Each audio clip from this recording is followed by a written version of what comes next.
Thank you for joining us today. In this series, we are here to highlight Littleton seniors. We will be reviewing the master plan for our town and how it will affect them. My guest today is chair of the master plan and former selectman Paul Avella. Welcome, Paul. Thanks, Barbara. Pleasure to be here with you today. The master plan concerns everyone in town, I know, but we are concentrating on those issues which will affect the seniors right now. And I see that the vision statement states that community leaders plan to consider the social, fiscal, and environmental impacts of proposed policies and regulations on future generations to come. So, Alan and I have lived here for 40 years. We own our home, and we just hope that we can stay here for many more years, but that depends on if we can afford it. So what are we doing? Okay. And I appreciate the question, the way you posed it, as far as, be able to continue to live here. What I'm going to do is I'm going to expand a little bit, if I may, and start a little bit at the beginning as to how we're going to come, and then I'm going to neck it down. And I'd like to get more specific on housing as we go through this interview, or a little discussion here today. When we began the process in looking at the master plan, it was clear to us that whatever the master plan is or becomes, it's about people. You just described people, yourself, Alan, others, us. And when you mentioned seniors, technically I'm in the demographic myself now, so I understand that. And I look at a tax bill every time it comes. So when that arrives in the mail, I look at it and I see that it's more than the year before, or more than the year before. We're all seeing that. So how do we help the plan, help us, if you will, so that we can derive the services we wish, what we want our town to look like in an affordable manner. So going through all that. Now the master plan itself, and one of our members right at the get-go, so at the beginning of our process, roughly almost 2 years ago now, so we have been doing this for some time, Mike Fontanella, he said, it's an overarching guidance document to the leaders of the town. So what you're going to see in the plan, it's not going to be step 1, 2, 3, 4, 5. And be so very prescriptive in that manner. It is going to offer recommendations. And in fact, just yesterday, we received from our consultant, RKG Associates, the draft recommendations. And this Wednesday on the 15th, we will be reviewing those and seeing that what we agree with, what we need to word a little bit differently, adjust as necessary, so that we're ensuring that we're reflecting what it is the folks in town want to see in the master plan. And to help ensure that from the very beginning, is we've had many, many different forums, public forums, charrettes, the planning exercises. You've seen them advertised. We've been out and about the community with the members, the selectmen, the planning board, other folks have been helping us spreading the word, whether it's through direct mail. In fact, Littleton Light and Electric has been very instrumental in helping us do that, because in the regular monthly bills, we've been able to insert flyers to help the awareness, invitations to folks. So that, we've been on, obviously, LCTV ourselves in the past. We've had Melissa Hebert do some articles on this, Facebook, we have a web page. So we're trying to do as best we can so that we reach everybody in town. Now, what I can say, with a bit of pride, is that because of all the help everybody's done for us, is we have at least reached every household. Now, Right. I can't sit here and tell you we've reached every single person in town, as hard as we've tried to do that, but certainly every household has been reached. So that's been very helpful. Third Thursdays, all 3 of them this past summer, we're out and about, the country fair. So we had that presence, and then folks actually coming and participating, which was the most important piece. How have the seniors reacted to this? I mean, have they been coming out and giving you ideas or asking questions? And They have, and certainly a concern in your opening comments, you really alluded to the main concerns, is how can I continue to live in Littleton?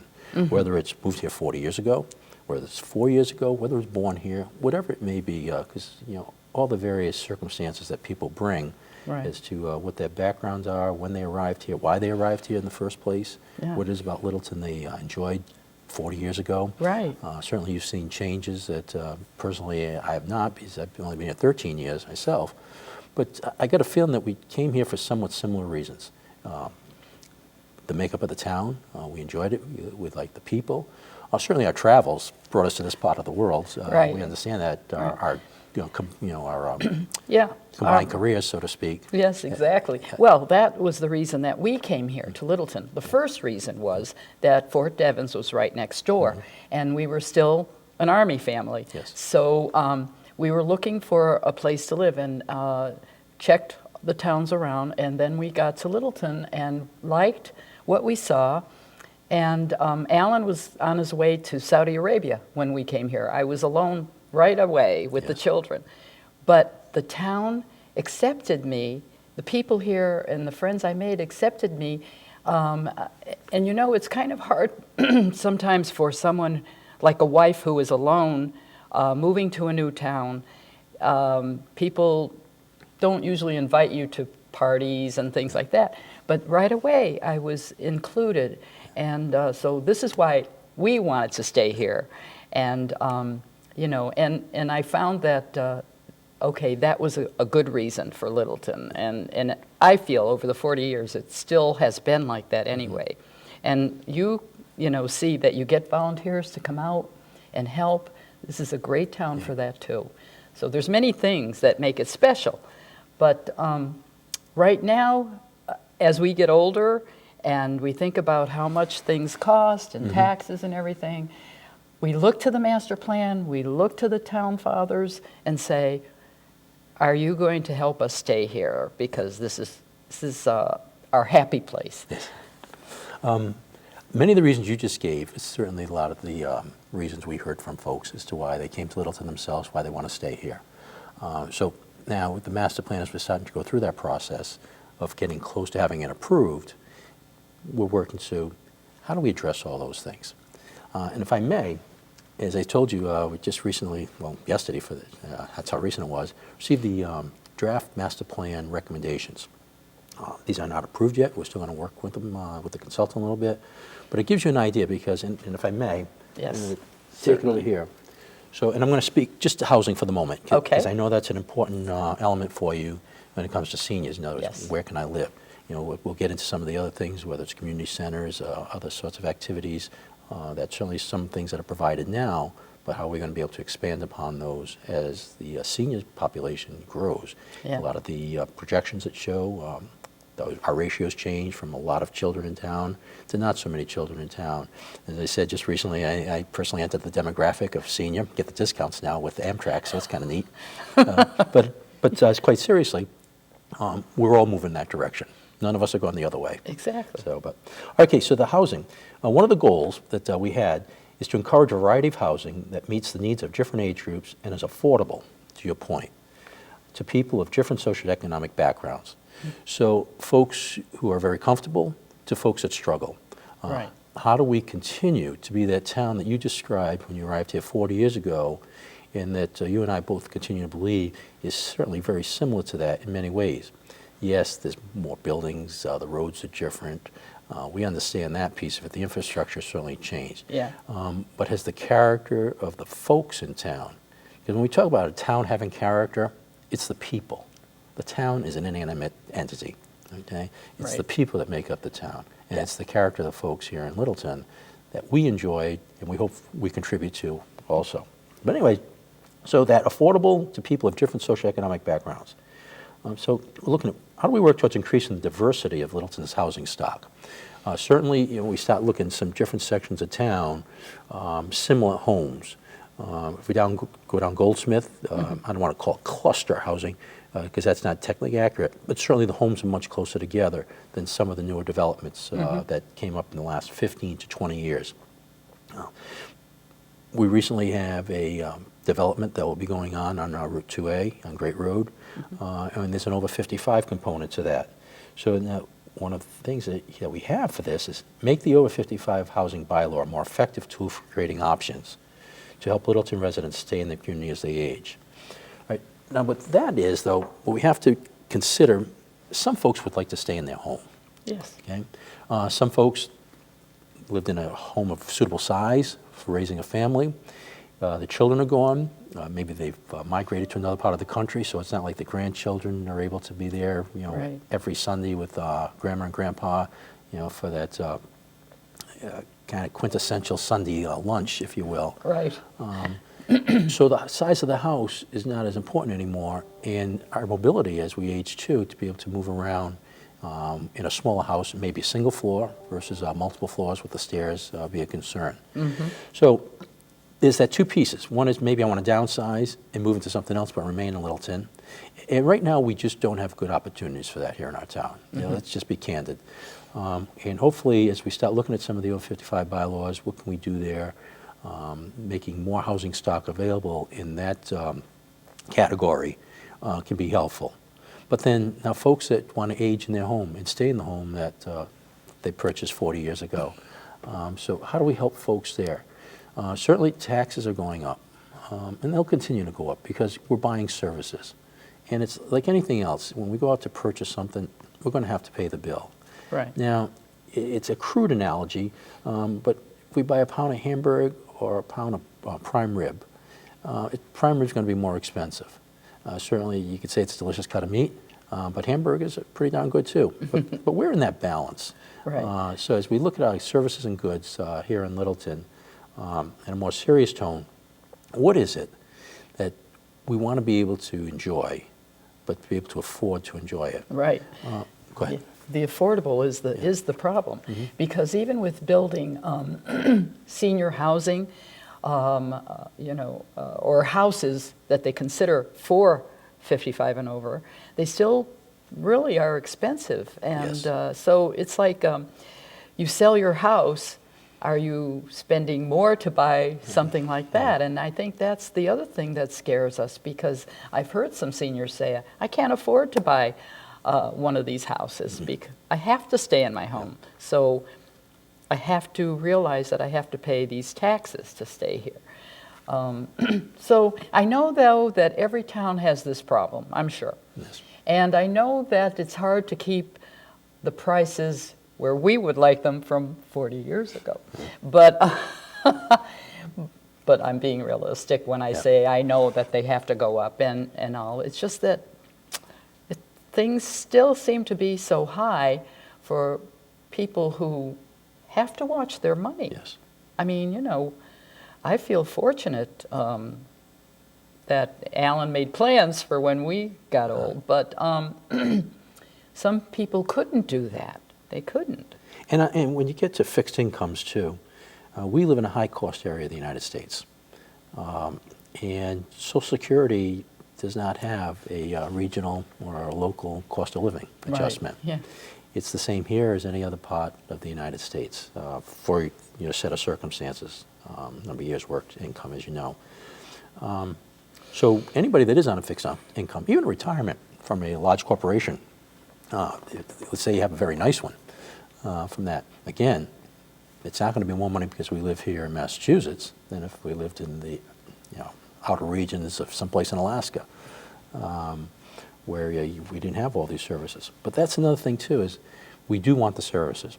In the last 16 years or so, if you think about it, we've done a huge infrastructure improvement in the town. New high school, new middle school, new police station, renovated Russell Street School. We're in the process of building a new fire station now. Very active in the conversation at this point too is a library and or a community center of some sort. So these are all things that as a community we've chosen. Now when I say as a community, because certainly some people may say, well, I'd rather not have spent that money on that. But as a community we have come together and have made those decisions. So at town meeting we all vote on the budget. Yeah, and what you're saying is true, and also we, some of us have to remember that the seniors also contributed to building those things that you mentioned. And not some, all of you. Everybody in town has contributed in some way, shape, or form to the infrastructure that we enjoy here today. Right. So what we've been doing here is sort of defining the problem a little bit. Solutions, because really a problem, we'll probably go do a pretty good job of at least identifying it and defining it somewhat. But how are we coming up with some solutions?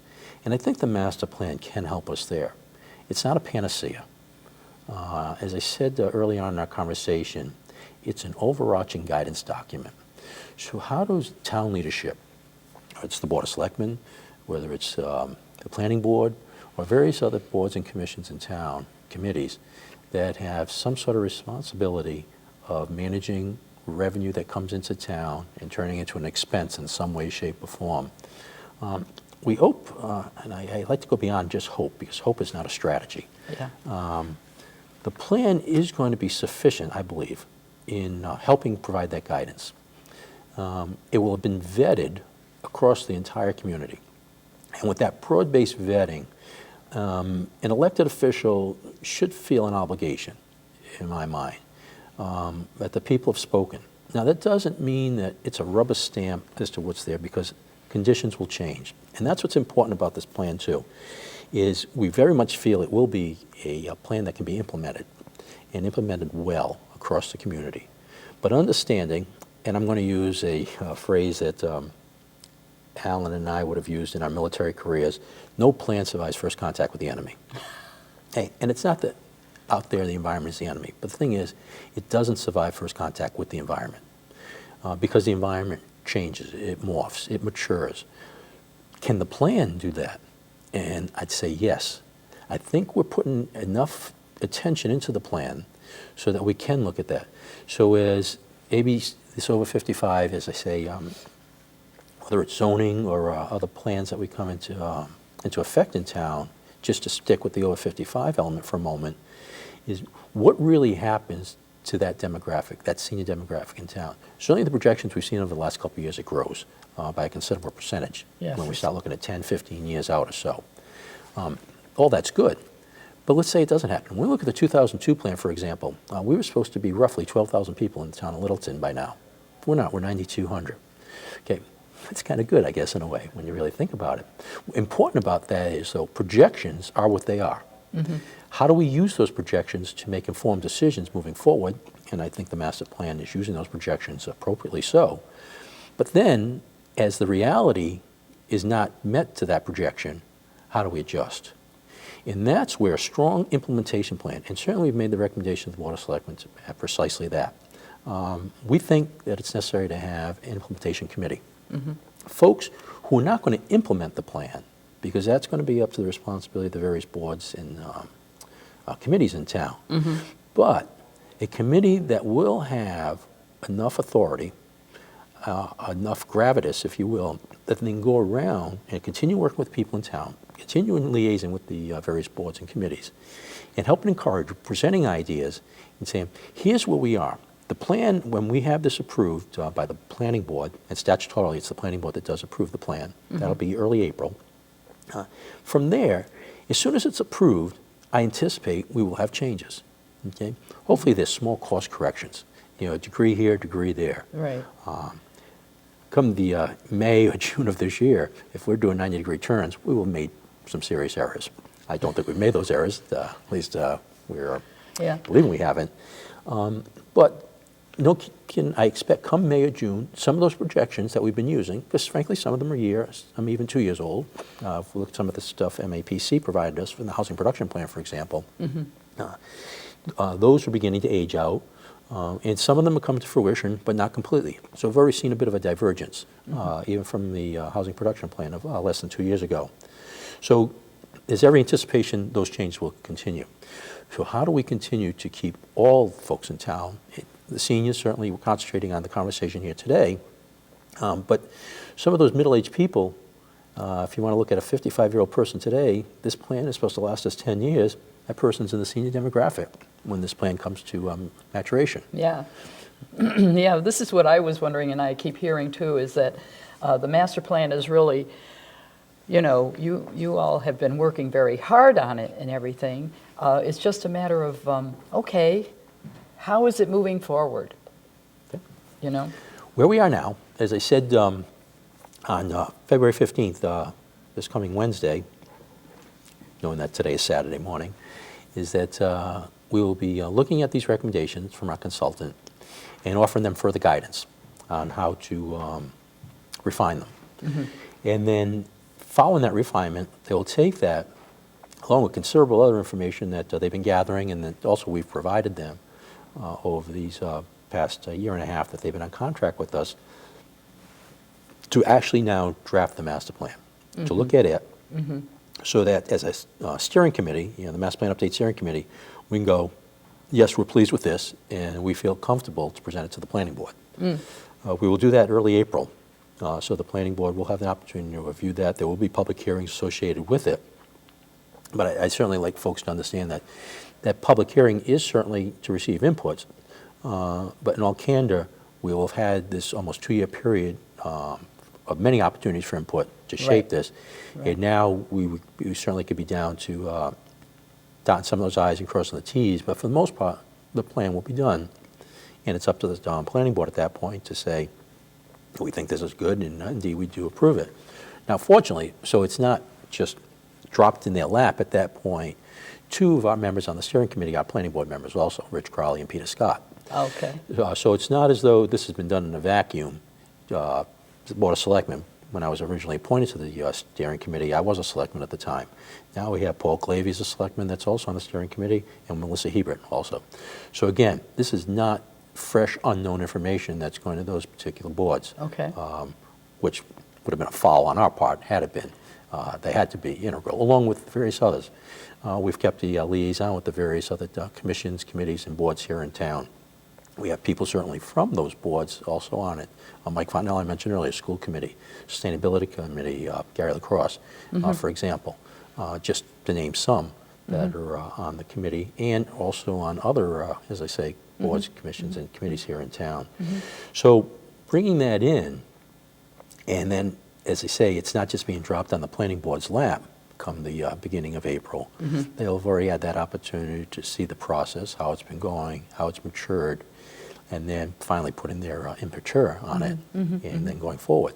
And then at town meeting on the 1st of May, we will have a small presentation.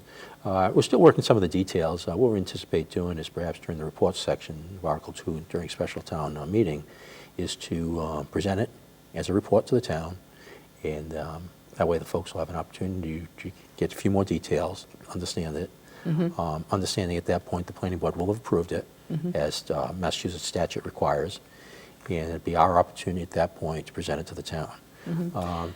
This is, you know, a reason why we're having this particular series, too, because we want the seniors to know that we are thinking of them and that, in reality, they should go to some of these meetings so that if they do have input or they want to change or something, if you have one person doing this for you, it's almost like you're looked at as, oh, it's just that one person that, you know, wants this. It's not more than that person.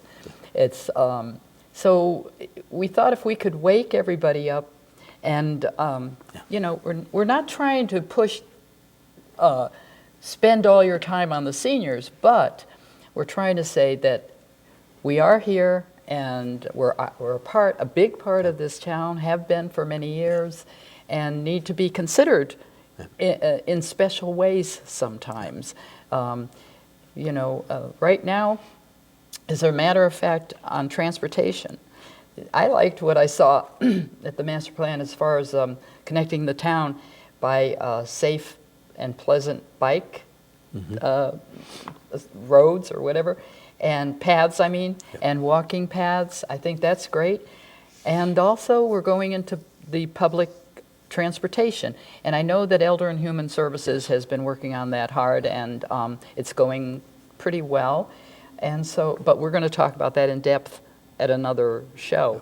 But so we are pushing a little bit here, and we just want them aware, the seniors aware, not only the seniors, but the town aware that there are seniors here, and some of them are in need. Some are in need because, you know, they have very small income, and but they don't want to leave their friends. They don't want to leave the people they've known for a long time. They'd like to stay here. So when you're talking about housing or anything like this, we're sitting up and saying, okay, now is that going to help us, or are we going to have to leave, even though we help to build the community the way it is? But another thing is, we talk about a lot is a senior center. And now we're talking library, or we're talking community center. So what about that as far as? I want to go back a little bit because some of your comments here are very, very important. You talked about participation. That's one of the things I'm very pleased about. In fact, our consultants at through their experience across the many years in the various towns, we have had very good participation. Right. So on a 0 to 100 scale, we are approximating the 100. Wow. We've had many, many hundreds of people, and that's not rhetoric on my part. I mean, many hundreds of people who have participated directly, and amongst them seniors. Certainly a very good participation by folks in our demographic, along with many others too, young parents. And on the other end of the spectrum, what I really enjoyed is when moms and dads brought their children. Now, frankly, it didn't happen often, but when it did, it was a pleasure to see, because having the children represented, and when I'm talking about children, I'm not talking mom and dad brought swaddling babies in, but some teenagers, maybe some even younger. But that teenager who's 15 now, 10 years from now is 25, and is an active participant in the community, employed, or maybe still in school, whatever, and hopefully being able to keep people to stay in town also at that end. So, as you said, you arrived 40 years ago when you were only 15, and came on through and living in town. That's right. So, but now, you mentioned some things, and I'm going to use these terms: a material solution and a non-material solution. And the master plan will have recommendations in both regards. What do I mean by that? A non-material solution is we just do something a little bit differently. It truly doesn't cost us money. We don't have to go out and buy something. A material solution, we have to purchase something. The sidewalks you mentioned. Certainly if we could interconnect the entire town with sidewalks, that would be wonderful. It would be much safer. No two ways about that. That's a material solution. That will cost us something. So now we're looking at that balance, and the master plan is working hard. Well, all of us working on the plan, is how do you kind of gauge that balance? So certainly there's going to be priorities. Something will be most important to us, something will be least important to us as we go through that. You mentioned, and certainly the conversation is very active here in town, is to community center, new library building. I've gone on record already addressing some thoughts on that to the selectmen and to various other folks, and that is, certainly we need space. That's clear. We need more space than we have now. The selectmen have, in November town meeting, voted funds to do a space study for all public facilities. Excuse me, in the town of Littleton. I believe the number the library's talked about is 25,000 square feet is what they think is necessary for the needs of a library. And I don't come on here to dispute that. I know we need more. When we look at it all, how do we combine that? And are we able to use existing facilities a little bit better? And there perhaps has to be new construction of some sort. I don't know the answer to that sitting here with you today. Hopefully the space study helps us out a little bit in that regard. But I'm certainly of the mind of something that is more joint, if you will, so that all of us can use it, and for different reasons. Well, that'll be a big subject, I'm sure. We're all thinking about that. But anyway, I think that, you're working on it, and your people are working on it, and I think it's great. And I do want the seniors to, pay attention, and I want the younger people to pay attention too to what's going on. But we'll be interested in all that's happening. So, but I want to thank you again for being here today, and and especially for the time that you've been putting in, all the time you put into helping this town be what it is also. And but I guess that we'll have to continue this another time, and I hope that you will come back and give us more information on, things that are going to be happening. I certainly appreciate the opportunity, and you raised concerns, very important concerns, through our conversation here. We've worked hard to address those, whether it's seniors, whether it's public facilities, whether it's the common. And we didn't even touch on the common today. I know. And one of the charrettes. We're going to have a lot more to talk about, and that's exactly right.